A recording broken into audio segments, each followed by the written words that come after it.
kalau saya nak terangkan dengan perkataan, benda tu memang nampak biasa-biasa, tapi Tuhan saja yang tahu. Jadi sedikit sebanyak dia memberikan tekanan emosi kepada jiwa saya. Lama-lama saya sukar untuk menjadi lebih positif. Jadi saya terperangkap dengan satu yang saya rasa sebagai nikmat, tapi dia derita secara diam.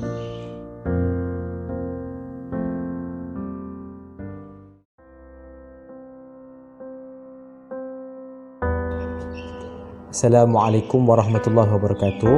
Nama saya Muhammad Amri Iman bin Abdul Malik. Saya berumur 22 tahun dan berasal daripada Temerloh, Pahang. Kini saya menuntut di Universiti Sains Islam Malaysia dalam jurusan komunikasi.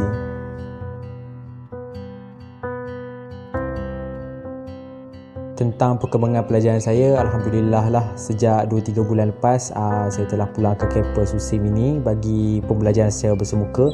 Jadi dapat berjumpa dengan pensyarah, dapat berjumpa dengan rakan-rakan. Jadi Alhamdulillah lah, buat masa ni perkembangan pelajaran amat baiklah.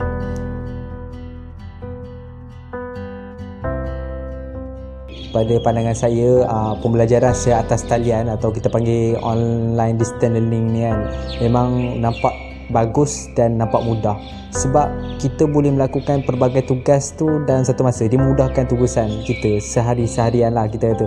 Contohnya sambil saya belajar secara online, secara ODL, saya juga boleh lakukan tugas-tugas lain.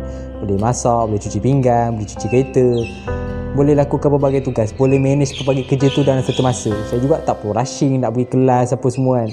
Saya juga tak perlu pulang ke kampus, hanya duduk di rumah, duduk di bilik saja, saya dah boleh mendengar kuliah, boleh menghadiri tutor. Jadi dia banyak memudahkan urusan saya.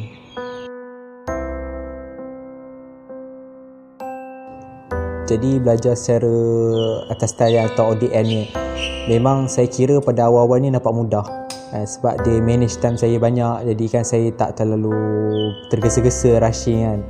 Tapi itulah, di sebalik kesenangan tu dia tetap juga ada kesukaran, dia tetap juga ada cabaran yang saya akui secara peribadi. Pada semester yang sebelum, saya banyak melakukan tugasan secara berkumpulan. Tugasan-tugasan tu saya lakukan secara berkumpulan. Tapi apabila belajar secara atas talian ni, memang betul ada tugasan secara berkumpulan. Cuma kadang-kadang saya tetap juga bersorangan dalam menyiapkan tugasan tu. Sebab ada masalah-masalah dengan rakan-rakan, kadang perhubungan. Jadi memerlukan saya perlu melakukan tugasan tu secara bersorangan. Kita walk alone untuk satu-satu tugas tu. Jadi benda tu kadang-kadang menguji mental kita. Sebab bila mana setiap kali kita, bukan setiap kali, setiap masa kita bersorangan, setiap kali saya bersorangan melakukan tugasan, benda tu boleh efek kepada tekanan jiwa juga. Sebab berhadapan dengan kesukaran, kita tak ada rakan-rakan yang bagi sokongan, kita tak ada nasihat-nasihat dari lecturer apa semua kan.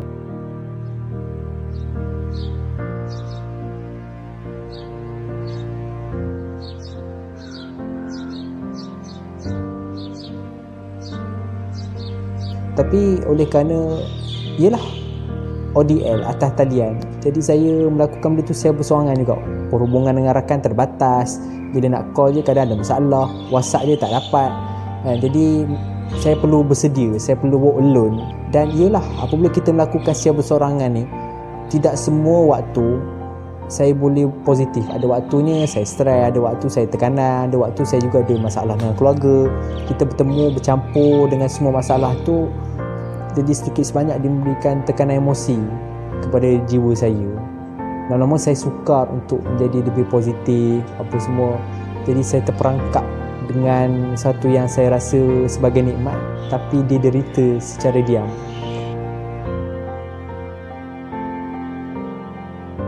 Jadi kemuncak emosi yang berlaku apabila saya kena menyiapkan satu tugasan yang saya kata cukup sukar, cukup payah, iaitu subjek metod kajian. Subjek ni memang menguji minda saya, memang menguji ketahanan mental saya lah. Sebab saya nak buat ni dalam keadaan saya bersorangan. Subjek dia tu memang payah, memang sukar, memang membuat moody lah. Lepas tu saya pula tajuk tu berapa kali jugalah saya present depan lecturer, berapa kali jugalah kena tolak. Di samping kena tolak tu, saya kena bantu member. Itu dalam keadaan saya tertekan, jiwa tertekan, tak boleh nak present dengan baik tu. Saya tak boleh nak present dengan baik. Present saya kena tolak, tajuk kena tolak, nak kena bantu member lagi, nak kena present pada member lagi kan.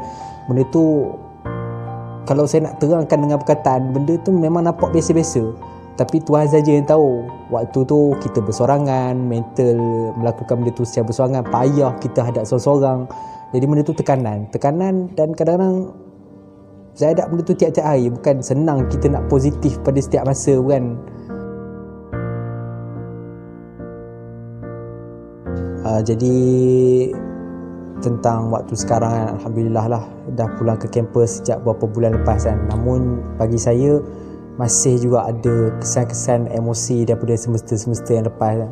Sebab sebelum ni saya dah lama bersendirian, saya dah lama bersorangan.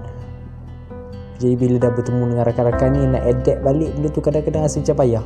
Sebab kita dah biasa menyendiri. Jadi kadang-kadang kat kuliah kediaman pun kita menyendiri juga. Member ajak keluar makan, kadang kita dah menyendiri. Kita dah rasa macam selesa untuk bersendirian. Tapi ada perkara yang saya boleh kata di sini adalah saya dapat nafas baru. Saya dapat semangat baru. Sebab semester yang sebelum saya bersendirian dan saya negatif. Banyak perkara yang saya rasa pesimis, saya tak boleh buat, saya rasa saya tak mampu buat, saya rasa saya tak kuat nak buat.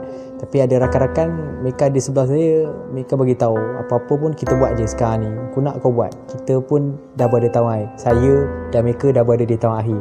Tak lama lagi saya juga akan menjejakkan diri ke industri. Jadi saya kena banyak persediaan. Saya juga tak boleh untuk terus lama bersendirian, buat kerja seorang-seorang, untuk terus merasa negatif. Saya kena ada positif. Walaupun bagi saya benda tu kita tak dapat perkara tu pada setiap masa, tapi saya boleh untuk catch up benda tu pada kebanyakan masa.